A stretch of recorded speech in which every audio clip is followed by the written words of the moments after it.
तो दोस्तों 2023 का आज लास्ट ट्रेडिंग सेशन हो गया और एक जबरदस्त रिटर्न्स 2023 में स्टॉक मार्केट ने बनाकर दी। Small cap mid cap indexes की बात करें, स्टॉक्स की बात करें तो बहुत अच्छे रिटर्न्स बनाकर दिए। अब नेक्स्ट ईयर कौन से ऐसे स्टॉक्स हैं जो अभी भी यहां से भी एक अच्छी रिटर्न्स जमा दे सकते हैं इन्वेस्टर्स को, उन कुछ स्टॉक्स पे बात करेंगे। अब इनमें कुछ स्टॉक्स ऐसे हैं जिन्होंने पूरा 2023 में भी अच्छी रिटर्न्स नहीं दी, लेकिन और पोटेंशियल के हिसाब से रिटर्न्स नहीं दी। कुछ स्टॉक्स इसमें ऐसे हैं जहां पर अच्छी रिटर्न्स आ चुकी हैं, लेकिन जो मार्केट के सिनेरियोज हैं, जो ओवरऑल मैक्रोज हैं, वो इन स्टॉक्स के फेवर में, और मुझे लगता है कि आने वाले टाइम में ये स्टॉक्स अभी और भी अच्छी रिटर्न्स दे सकते हैं। पहला स्टॉक उसमें आ जाता है इंडिगो पेंट्स। तो इंडिगो पेंट्स की अगर हम बात करते हैं, एक स्मॉल कैप स्टॉक है, हमने लगातार इस पे 1000 रुपए 1100 रुपए के लेवल्स पे बात की थी और उसके बाद स्टॉक ने एक अच्छी रिटर्न्स दी। और उसके बाद अगर आप देखेंगे मई से लेकर दिसंबर तक ये स्टॉक कंसोलिडेशन फेज में चल रहा है, जहां पर 1500 1400 से लेके 1600 की रेंज में ही ये स्टॉक यहां पर चल रहा है। और मुझे लगता है कि यहां से जब भी ये स्टॉक अपनी कंसोलिडेशन से बाहर आएगा तो ये फिर से अपने ऑल टाइम हाई दोबारा से, जो 3000 रुपए के आसपास का इसका ऑल टाइम हाई रहा है, उसके आसपास तक जाने की ये अभी एबिलिटी रखता है। और अगर आप ओवरऑल इसके फंडामेंटल्स भी देखेंगे, एक स्मॉल कैप कंपनी है जो पेंट सेक्टर में काम कर रही है और लगातार ग्रोथ इस स्टॉक में आपको देखने को मिली है। सेल्स की बात करें, प्रॉफिट्स की बात करें, और अभी भी मुझे लगता है कि यहां से भी एक अच्छी पोटेंशियल है इस स्टॉक में ग्रो करने की। और उसके साथ एक अच्छी बात क्या है कि क्रूड ऑयल के प्राइसेस जो हैं वो लगातार कम हुए हैं, तो इस स्टॉक के जो ऑपरेटिंग मार्जिन हैं उसमें भी आपको एक अच्छी इंप्रूवमेंट आने वाले टाइम में देखने को मिलेगी। और ऑलरेडी ये स्टॉक अपने highest ever sales, highest ever net profits में इस वक्त चल रहा है, और आने वाले टाइम में भी कुछ ऐसी चीज नजर नहीं आती कि ये स्टॉक यहां से भी अच्छा नहीं कर सकता है।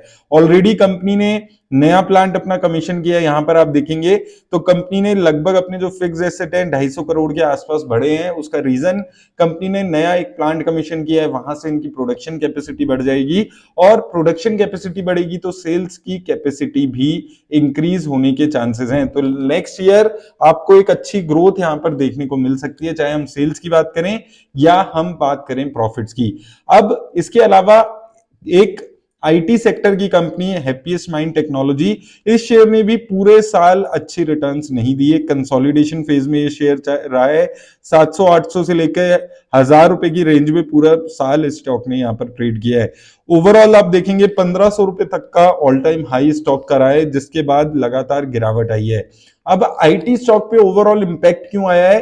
क्योंकि जो यूएस की मार्केट थी उसमें आपको गिरावट देखने को मिली थी। अब मुझे लगता है कि जैसे जैसे यूएस की मार्केट में इंप्रूवमेंट होगी, इंटरेस्ट रेट कम होंगे, तो इस स्टॉक में भी आपको इंप्रूवमेंट देखने को मिलेगी। ऑलरेडी अगर आप अभी भी इन लेवल्स पे देखते हैं तो ये जो सेल्स है इसकी हाईएस्ट एवर सेल्स है।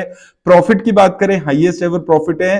रेगुलरली ग्रोथ आपको इसके प्रॉफिट्स में और सेल्स में देखने को मिल रही है। यहां पर आप देखिए लगातार एक मैसिवली ग्रोथ इसके प्रॉफिट्स में देखने को मिली है। आप अगर यहां पर भी देखेंगे प्रॉफिट्स की ग्रोथ देखिए, 10 साल, 5 साल, 3 साल, इन सभी पीरियड्स में जो प्रॉफिट्स हैं वो कंसिस्टेंटली ग्रो होते हुए इस कंपनी के नजर आए हैं।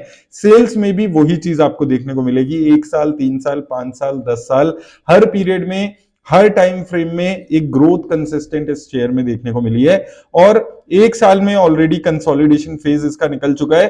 तो मुझे लगता है कि ये कुछ शेयर्स हैं जो कंसोलिडेशन फेज में थे पूरे 1 साल में, और यहां से ये स्टॉक नेक्स्ट ईयर अब अच्छी रिटर्न्स देने को तैयार हैं। और ऑलरेडी 2-2.5 साल हो चुके हैं जब से ये दोनों स्टॉक्स ने, चाहे हम इंडिगो पेंट्स और हैप्पीएस्ट माइंड्स की बात करें, एक कंसिस्टेंट रिटर्न्स अभी जनरेट नहीं की है। इसके बाद आ जाता है कोटक महिंद्रा बैंक। तो देखिए कोटक महिंद्रा बैंक को अगर आप देखेंगे, अगर आप फॉलो कर रहे हैं चैनल को, आपने देखा होगा 1700 रुपए से हम लोग बात कर रहे थे। मैं लगातार हर वीक वीडियो बना रहा था, तो मैं इस स्टॉक को जरूर इंक्लूड कर रहा था। तब मैंने आपको यही बोला था कि 1700 पे इसका एक लेवल है जहां से ये शेयर हमेशा घूमता है। आप 10 साल के 5 साल के लेवल्स देखेंगे, आप देख सकते हैं 1700 से हमेशा इसका शेयर घूमते हुए ऊपर जाता है। और अभी भी अगर आप 3 साल में देखेंगे तो एक कंसिस्टेंट कंसोलिडेशन इस शेयर में चल रही है। ऊपर 1900 2000 के लेवल्स तक जाता है, नीचे 1700 के लेवल्स तक ये शेयर जाता है। तो 3 साल ऑलरेडी कंसोलिडेशन इस शेयर में हो चुकी है, लेकिन प्रॉफिट देखिए लगातार प्रॉफिट में ग्रोथ है। Highest ever revenues, highest ever profits, highest ever जो इनके डिटेल्स है वो सारी यहां पर देखने को मिल रही है। प्रॉफिट्स की बात करें, कंसिस्टेंट ग्रोथ प्रॉफिट में देखने को मिली है। 10 साल, 5 साल, 3 साल, 1 साल देखिए आप 26%, 20%, 19-20% की एक कंसिस्टेंट 10 सालों की ग्रोथ है। और प्रॉफिट, अगर हम स्टॉक के प्राइस की बात करते हैं, कोई खास मूवमेंट नहीं देखने को मिली। 3 साल में हमने बात की कंसोलिडेशन फेज में सिमिलर रिटर्न्स, कुछ खास रिटर्न्स नहीं आई। 5 साल में भी कुछ खास रिटर्न्स नहीं आई है अभी स्टॉक में। तो यहां पर अभी भी एक अच्छी अपॉर्चुनिटी मुझे नजर आ रही है। धीरे धीरे ये स्टॉक बढ़ते हुए 1700 से 1900 के लेवल्स तक आ चुका है ऑलरेडी। 1700 से हम लगातार बात करते हुए आ रहे थे और आज ये 1900 के लेवल्स पे है। यहां से भी अच्छी ग्रोथ की उम्मीद यहां पर इस स्टॉक में आने वाले टाइम में हो सकती है। इसके अलावा लार्ज कैप स्टॉक्स में एक दूसरा स्टॉक आ जाता है, रिलायंस इंडस्ट्रीज। अब यहां पर भी देखिए स्टॉक में कंसोलिडेशन चल रहा है। आप यहां पर देखेंगे तो एक कंसिस्टेंट कंसोलिडेशन इस शेयर में चल रहा है। आज से लगभग 2-2.5 साल पहले ये शेयर 2400-2500 रुपए का हुआ करता था। आप यहां पर देखेंगे 2550 के आसपास हुआ करता था और अभी भी ये 2550 रुपए के आसपास है। तो कुछ खास रिटर्न्स इस कंपनी ने 2 सालों में नहीं दिया। अब रिलायंस इंडस्ट्रीज जैसी कंपनी बहुत टाइम तक कंसोलिडेशन में रहे, ये बहुत कहना मुश्किल हो जाता है। और यहां पर भी आप देखेंगे हाईएस्ट एवर सेल्स है। अगर आप सेल्स की बात करें, इसके रेवेन्यूज की बात करते हैं, और प्रॉफिट भी इसके हाईएस्ट एवर इस वक्त यहां पर चल रहे हैं।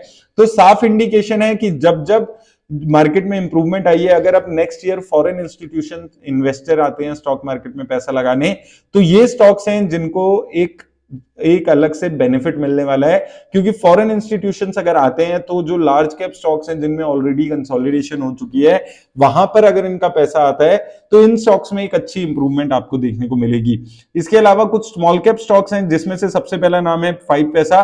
तो 5 पैसा को हम 400 रुपए से फॉलो अप करते हुए चल रहे हैं। मैंने आपको बोला था कि अगर स्टॉक मार्केट में इंक्रीमेंट देखने को मिलेगा, इंक्रीज देखने को मिलेगा, तो 5 पैसा एक डायरेक्ट बेनिफिशियरी है स्टॉक मार्केट की इंप्रूवमेंट का। और जब आप इसके रिजल्ट्स अभी देखेंगे, जब दिसंबर क्वार्टर के इसके रिजल्ट्स आएंगे, आप देखेंगे कि ये जो इसने लास्ट क्वार्टर में हाईएस्ट एवर नेट प्रॉफिट और सेल्स की थी, ये इसको भी डेफिनेटली पार करने वाला है। क्योंकि लगातार ग्रोथ हो रही है, नए इन्वेस्टर्स आ रहे हैं, स्टॉक मार्केट में अच्छा परफॉर्मेंस हो रहा है, तो जो रिटेल इन्वेस्टर्स हैं वो पैसा भी ज्यादा लगा रहे हैं। आईपीओ खुल रहे हैं तो आईपीओ का भी बेनिफिट इन कंपनीज को मिलता है। तो ये एक कंपनी है जो मुझे लगता है अभी भी काफी ग्रो होनी बाकी है। यहां पर आप इसके प्रॉफिट की ग्रोथ देखिए, 3 साल, 5 साल, 1 साल की ग्रोथ, यहां पर सारी चीजें इसके फेवर में नजर आ रही है। मार्केट की कंडीशंस इसके फेवर में, ऑलरेडी स्टॉक अपने आप ही ग्रो करने वाली कंपनी है, तो वो दो चीजें इसके फेवर में यहां पर जाती हैं। तो ये स्टॉक भी आने वाले टाइम में आप हो सकता है यहां से भी ये स्टॉक अच्छी रिटर्न्स दे। यहां पर आप देखेंगे अभी लगभग अपने ऑल टाइम हाई के आसपास पहुंच चुका है ये शेयर, लेकिन मुझे लगता है कि यहां से भी अच्छी रिटर्न्स इस स्टॉक में आपको देखने को मिल सकती है। इसके बाद दो स्टॉक्स ऐसे जो हम लगातार बात करते हुए हैं, सीडीएसएल। हालांकि ये भी स्टॉक काफी ऊपर आ चुका है, लेकिन उसका रीजन है, वो रीजन समझना जरूरी है। जैसे हमने 5 पैसा पे बात की, वैसा ही आपको सीडीएसएल में नेक्स्ट क्वार्टर में जब रिजल्ट्स आएंगे वो देखने को मिलेगा। स्टॉक मार्केट में ग्रोथ, आईपीओ आ रहे हैं लगातार, जो जो मूवमेंट है वो बहुत ज्यादा हो रही है, तो इन सारी चीजों का डायरेक्ट इंपैक्ट आता है सीडीएसएल पे। डायरेक्ट प्रॉफिटेबल यहां पर सीडीएसएल में जाता है। और यहां पर अगर आप देखेंगे, अगर हम प्राइस टू अर्निंग की बात करते हैं, तो अभी भी अगर हम प्राइस टू अर्निंग देखते हैं, ऑल टाइम हाई के आसपास नहीं पहुंची है। 37 के आसपास इसकी मीडियन प्राइस टू अर्निंग है। लेकिन जब आप ये रिजल्ट देखेंगे दिसंबर के, ये वाले प्रॉफिट हटेंगे, नए एडिशनल प्रॉफिट ऐड होंगे। इसके बाद दोस्तों जो नेक्स्ट स्टॉक आ जाता है वो है कैम्स का। कैम्स में अगर आप बात करेंगे, कैम्स में भी आप सिमिलर चीज देखेंगे कि आने वाले टाइम में ग्रोथ होने वाली है। जो म्यूचुअल फंड इन्वेस्टर्स हैं वो लगातार स्टॉक्स में इन्वेस्ट कर रहे हैं, म्यूचुअल फंड्स में इन्वेस्ट कर रहे हैं, और डायरेक्ट बेनिफिशियरी ये स्टॉक भी आपको आने वाले टाइम में देखने को मिलेगा। अब इस स्टॉक ने भी कुछ खास रिटर्न पिछले 3 सालों में नहीं दी है। 3700 के बाद लगातार गिरावट आई और 2600 के आसपास तक इसका स्टॉक यहां पर आ गया। अब इस स्टॉक ने भी कुछ खास रिटर्न्स नहीं दिए पिछले 3 साल में। अगर आप देखेंगे 3700 तक गया था स्टॉक और अभी 2600 के आसपास ये स्टॉक चल रहा है। तो यहां पर भी आपको एक आने वाले टाइम में एक अच्छी ग्रोथ देखने को मिलने वाली है, तो इस स्टॉक पे भी आपको नजर रखनी जरूरी है। अब इसके बाद आ जाता है लास्ट स्टॉक जो मैंने अभी रिसेंटली 200 पे इन्वेस्ट खुद भी किया था, बंधन बैंक। और मैंने इसमें भी आपको एक ही चीज बोली है कि ये स्टॉक अभी भी काफी अच्छे रिटर्न्स दे सकता है। यहां पर आप देखेंगे इन लेवल्स पे हमने इसमें इन्वेस्ट किया था और ऑलरेडी यहां पर ये अच्छी रिटर्न्स दे चुका है। मुझे लगता है कि यहां से जो सारी नेगेटिविटी है वो बंधन बैंक में ऑलरेडी आ चुकी है और यहां से एक अच्छी रिटर्न्स बंधन बैंक का शेयर दे सकता है। तो इस स्टॉक पे भी नजर रखिए। तो ये कुछ स्टॉक्स हैं, क्विकली हमने बात की है, बहुत ज्यादा डिटेल में आज मैं वीडियो में नहीं गया हूं क्योंकि इन सभी स्टॉक्स में मैं ऑलरेडी डिटेल में कई बार वीडियोस में बात कर चुका हूं। तो उम्मीद करता हूं आपको हेल्प मिलेगी, लेकिन याद रखिए किसी भी तरह की इन्वेस्टमेंट की राय नहीं है, सिर्फ एजुकेशनल पर्पस के लिए डिस्कशन हम लोग यहां पर कर रहे हैं। इन स्टॉक पे नजर रखिएगा। उम्मीद करता हूं आपको हेल्प मिलेगी यहां से। धन्यवाद।